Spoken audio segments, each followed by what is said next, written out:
Welcome to the 85th edition of Make Pro Wrestling Majestic again. I am Tiger Hayden. And I am Peanut Gallery. And yes, we're wearing the same shirts. Because we're recording this on the same day, so this is a week previous. So enjoy.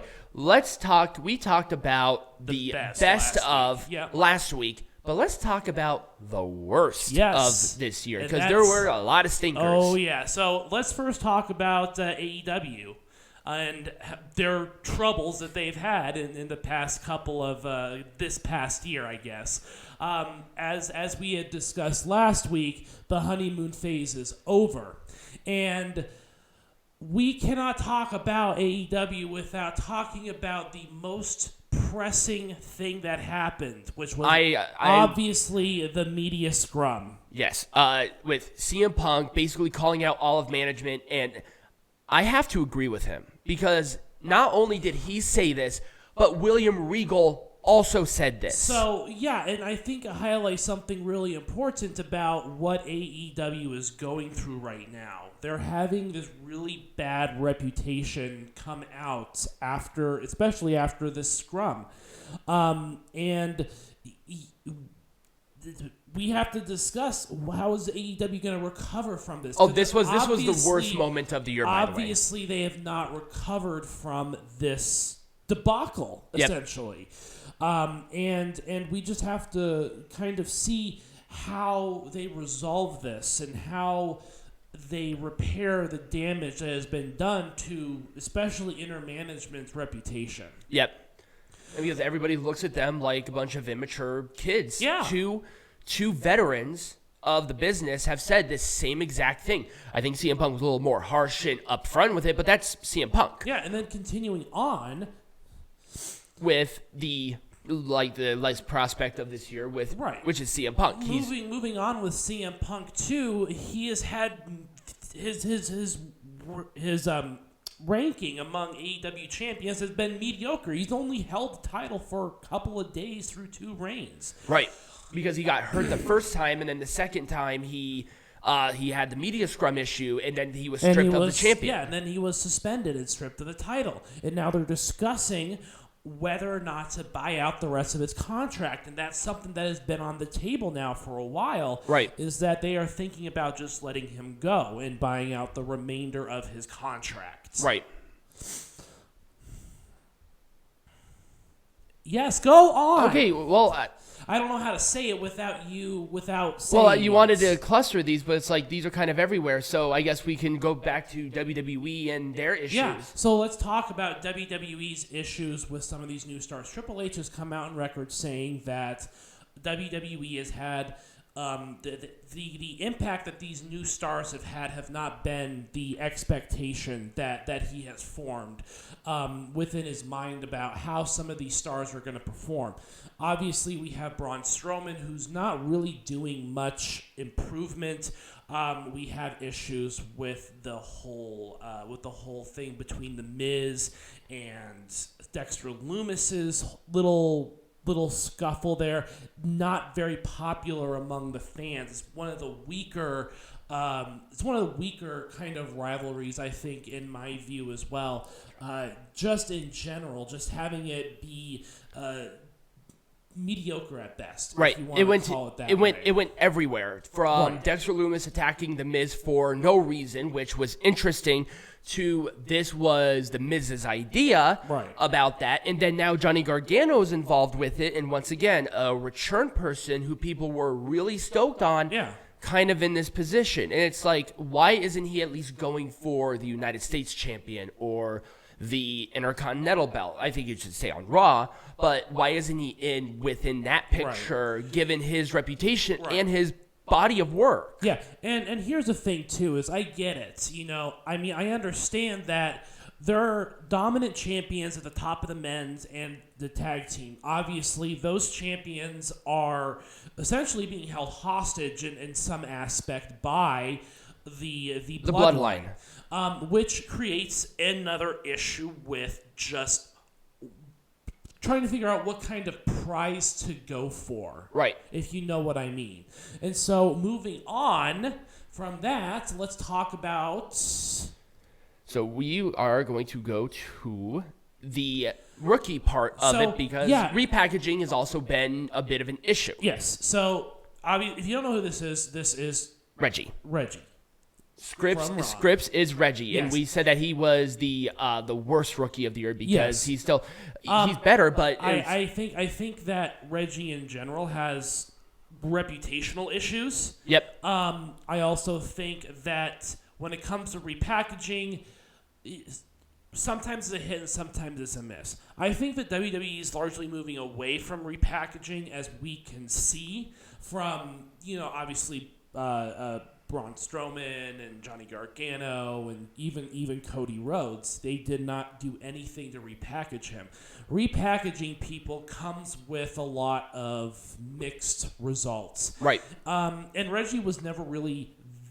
I don't think he was really ever meant to be a professional wrestler. No, he was a circus performer. Exactly. He worked with Cirque du Soleil before he went to WWE, period. Right. So he doesn't have a lot of experience, and they put him in a very high-profile situation at first, and then he just kind of floundered within the lower Raw His division. reputation was already dead before Scripps came around, and then now he's doing the Scripps stuff, and it's like, okay, he's on NXT.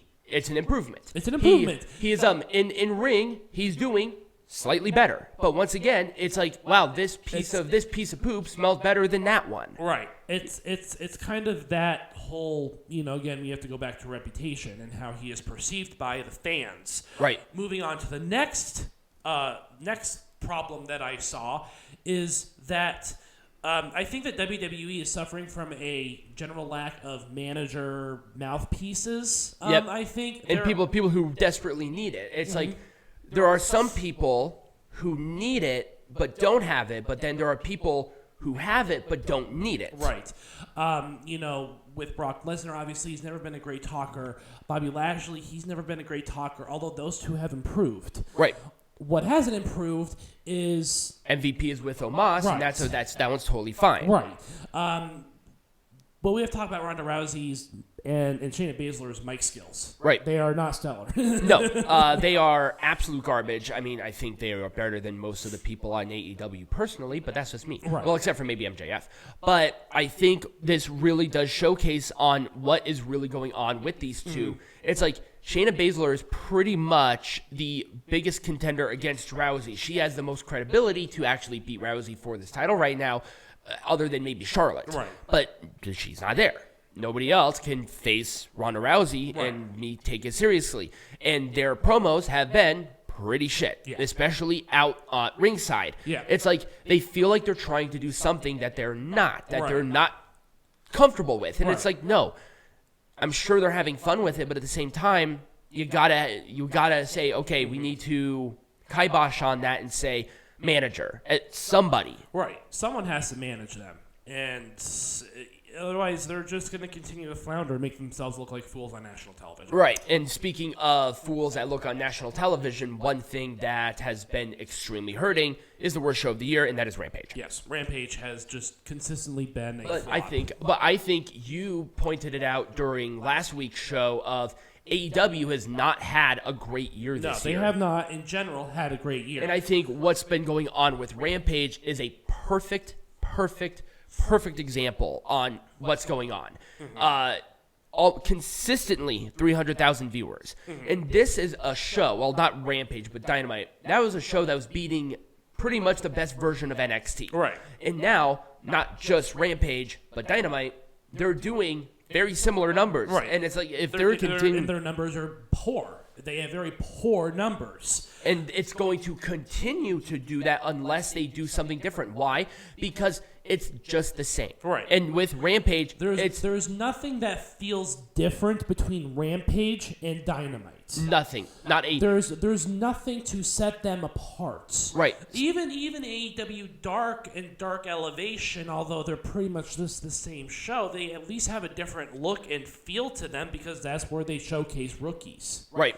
And the local wrestlers. But Rampage and Dynamite, there's nothing different about them. Well, there is one thing different. Rampage doesn't have super big rivalries that that Dynamite does. Right. It's like with the difference here is that SmackDown and Raw, they have an equal amount, I would say, arguably star power. Yes, they do. Nobody feels inferior, and there's no show that technically feels inferior. And they are two separate rosters, which I think brings up an important point, is that when AEW was going to come out with Rampage, a lot of people were assuming, like myself, that they were going to do a brand split, which they should have done, but did not do. Right. It's now just... Therefore, AEW Rampage is just Dynamite Lights. Right. It's just matches. And I think at this point, people are tired of it. People don't want to watch that. There's a lot of AEW television out there. There really is. I think they watch so much. Personally, I think they over-egged the pudding with how much of it. They got to get rid of it. But speaking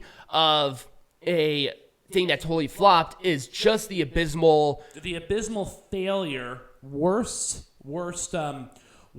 faction of the year. Dark Order. The Dark Order, which is quickly losing members. I think they have like 3 official members now. Like literally, it's Alex Reynolds, John Silver, and Evil Uno. That's it. Right.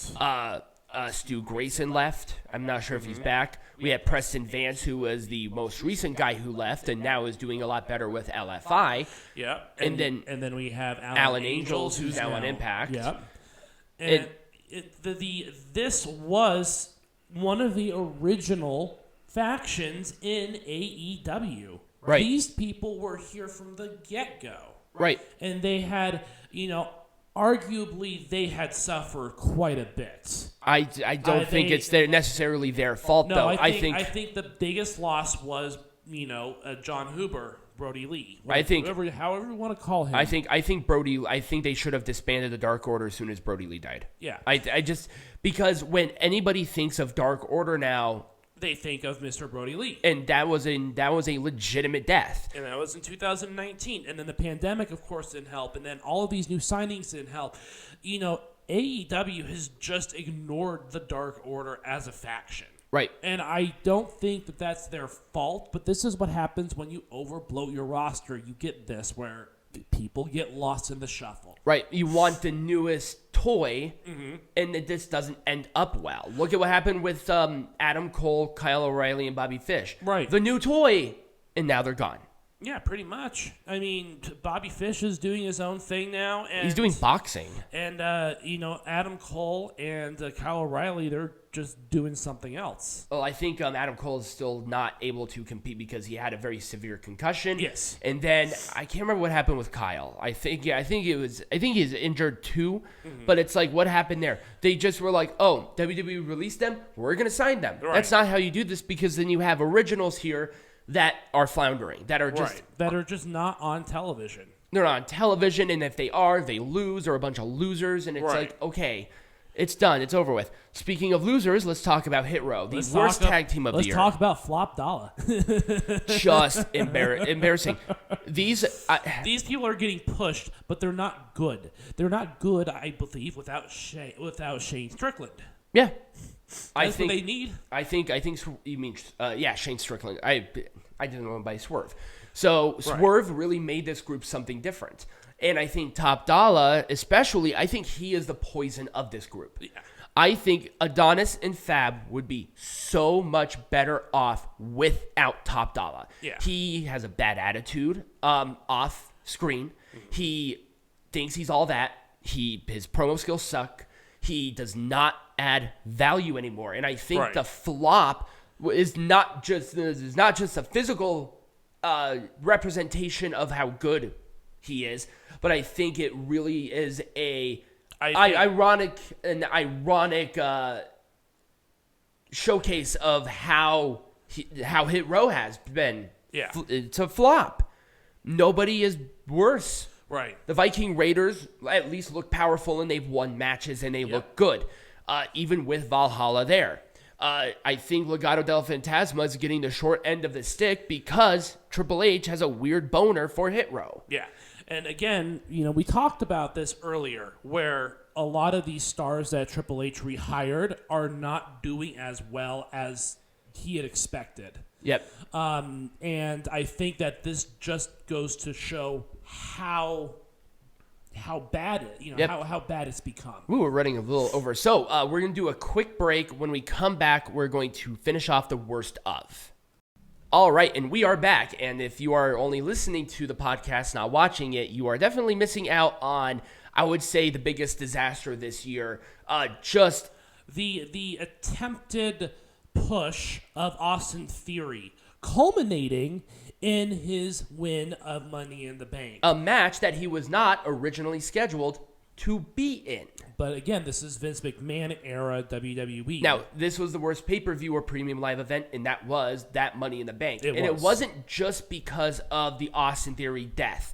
It was because they had to change locations because they were not selling the tickets. Because remember, this was going to be an Allegiant, and they wanted to bully the UFC out of AT&T Arena so they can use that. But because it's UFC, and I think UFC showcased that they sold more tickets, they said, screw you. Right. So they actually had to do this pay-per-view at the MGM Grand Garden Arena, where they have not done a show in a long time because MGM Grand is a small arena. Yeah, it is. Smaller. It's smaller. Here's the thing about this particular situation. I think, again, this is WWE relying too much on one person to carry a show. Obviously, they had big plans for Cody to win this match. It was obvious from the get-go that Cody was going to win Money in the Bank. However, with his injury at the previous pay-per-view, they had to change things up a little bit. And this is kind of the resultant of that. It was not a very... The winners of these two were not strong. Nope. And I think that what happened afterwards really proved that theory to be true. I would say that the Liv Morgan one was definitely stronger. She got a better reaction. She cashed it in immediately. It was a feel-good moment. That was the best moment of that entire night.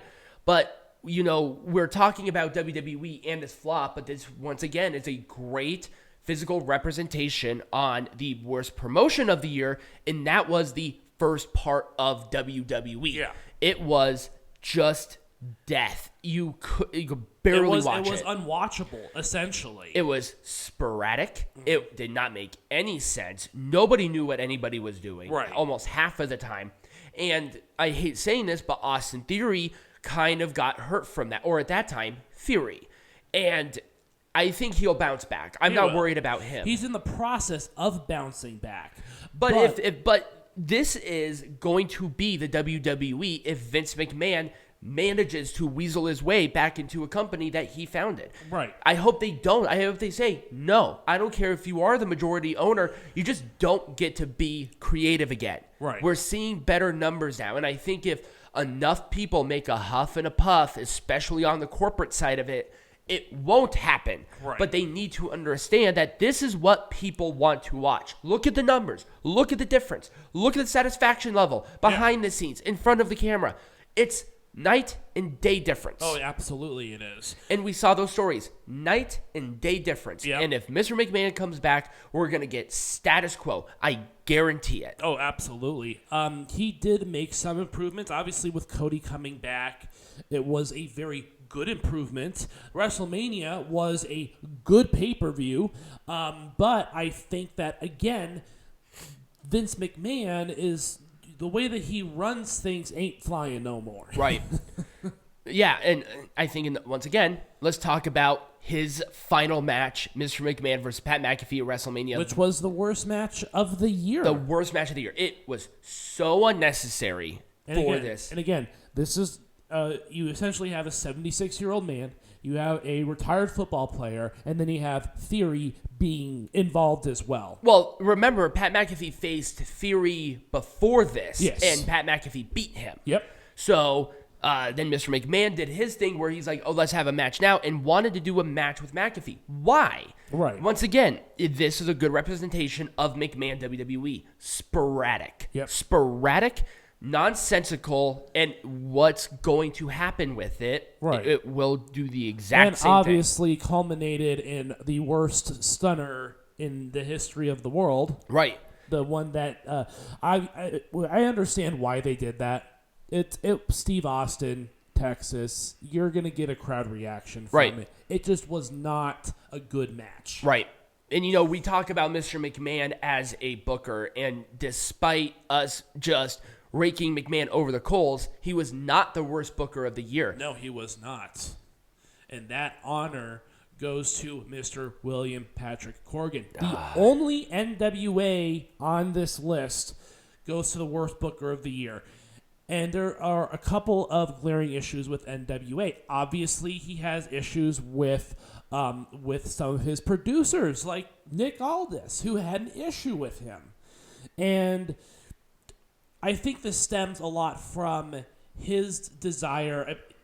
Just look at the shows that he's booked this year. Overbooked a lot of matches. He's not producing pay-per-view quality like it he used to. Right. And keep in mind, NWA before the pandemic and even pseudo after was very strong. It was a very strong brand, but I think the number one issue is they're putting too many matches on pay-per-view. Issue number two is they have too many titles. It means nothing. Right. Those titles, they mean nothing. Because there's like 8,000 of them at this point. Right. We have 3 different tag team champions. Mm-hmm. We have at least 2 different mid-card champions. Yeah.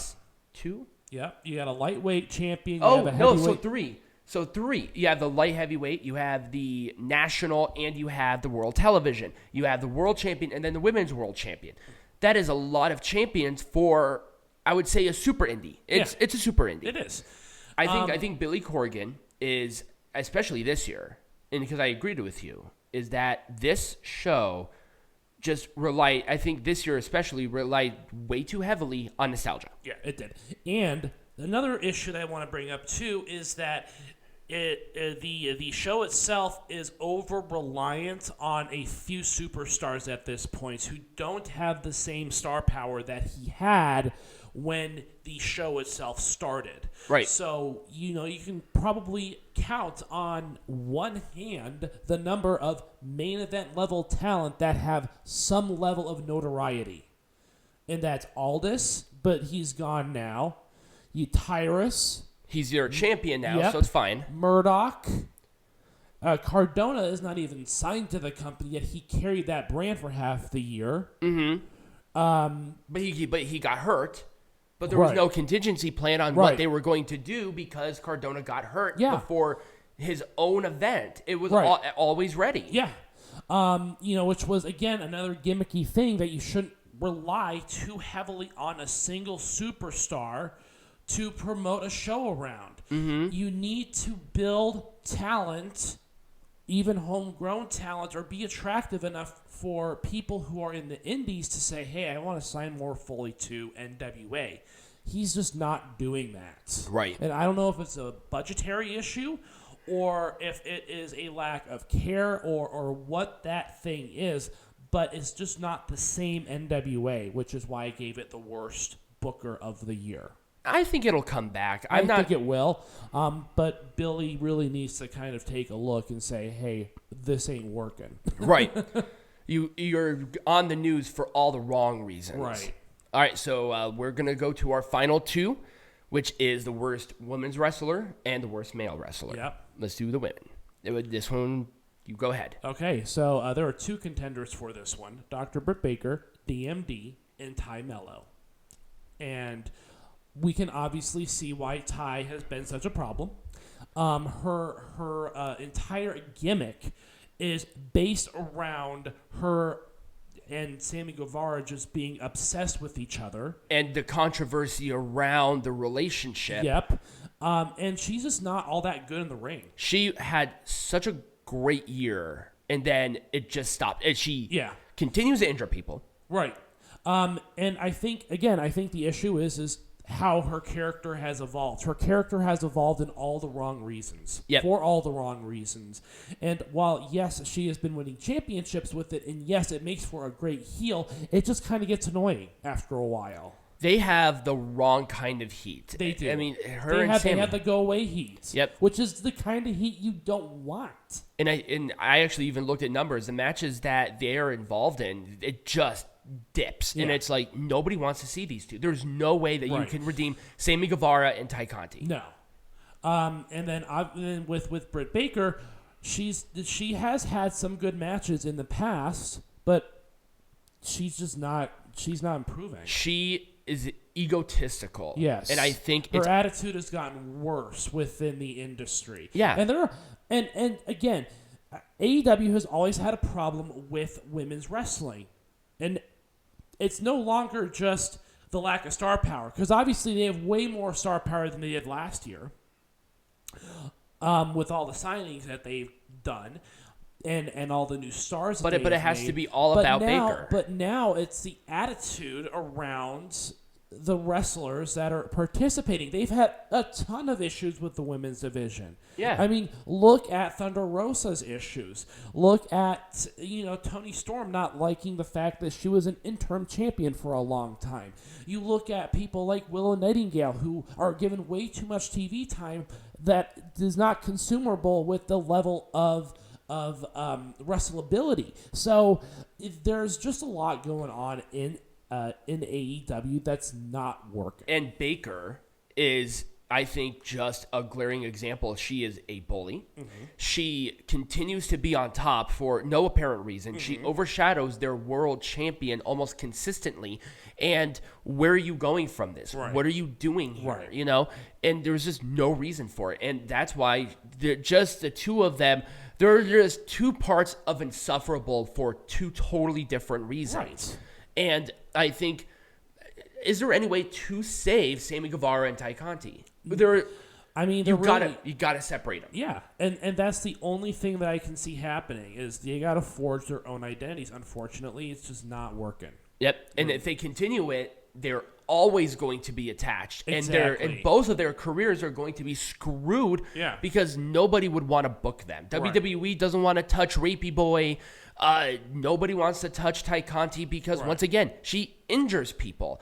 Britt Baker, at least, doesn't injure people. But Britt Baker has stopped improving. She's mid. Mm-hmm. But she just wants to be the star. Right. Sorry, honey, you're not. You're not that kind of person. And yeah, let's move on to the worst male wrestler. And that honor goes to Mustafa Ali. I think part of this has to be a booking issue. They just don't know what to do with him, but he just seems to come up and leave randomly throughout whatever is going on. This was my choice, and it was. I chose Mustafa Ali because not only he has not improved in the ring whatsoever, like zero improvement in the ring, zero character work, where he actually had a cool gimmick before, not Retribution, but the techno sci-fi thing that was neat. Excuse me. He's also, again, I think a lot of it, too, is just booking. I think he was booked very poorly this year. I don't know if WWE really trusts him to stick around long term because he has expressed in the past his desire to leave, obviously. Yeah, but he does it for attention. That's the other reason why we chose him is because he is the biggest crybaby. I mean, we talk about Top Dollar. I think Mustafa Ali is worse than that. Oh, yeah. He continues to get into controversies. He's like, I'm going to leave WWE. I'm like, dude, you're still with the company and you did that years ago. Right. You did that for attention. And I think that's egregious. And I wonder if he's on WWE's kind of blacklist for that. I think so, too. It's just not good. It's not a good look. It's kind of a stain on the roster that's worked with him, and his lack of television time, at least on the major shows, kind of shows for that. Yeah, he was on Raw for a couple of weeks, and he just kept losing to the people that they have more faith in Matt Riddle than they do in Mustafa Ali, and Matt Riddle's in his second stint with the wellness violation. Mm-hmm. And it's like, if he has more there, because Riddle improves. Yeah. Riddle does things that people want to see Riddle. People don't want to see Mustafa, but he thinks that he's all that. And I think that's the worst part of it. I think that's just the grossest part of this guy, is that he has too much of that I'm great because I'm here mentality. Right. He just does not get it. And I think he needs a big slap in the face of reality. And I think he should just be released. Mm-hmm. But anyways, that's pretty much all we've got for 2022. Yep. At this point, next week is going to be the first day of 2023. We are going to be doing a show. because there is a pay-per-view between when we are recording this and that next time that we're going to be doing it. It is a very large Triple A show. Lots of titles on the line. Really good stuff. So we're going to be starting off strong with something from last year. And maybe we'll do a little discussion on the future. But we already talked about new segments that we're going to do and all that stuff. All in the debut. In just this next week. So look forward to that. Take it away. So if you guys enjoyed this video or this channel, remember to review the podcast if you're listening to us on iTunes, Stitcher, wherever that is.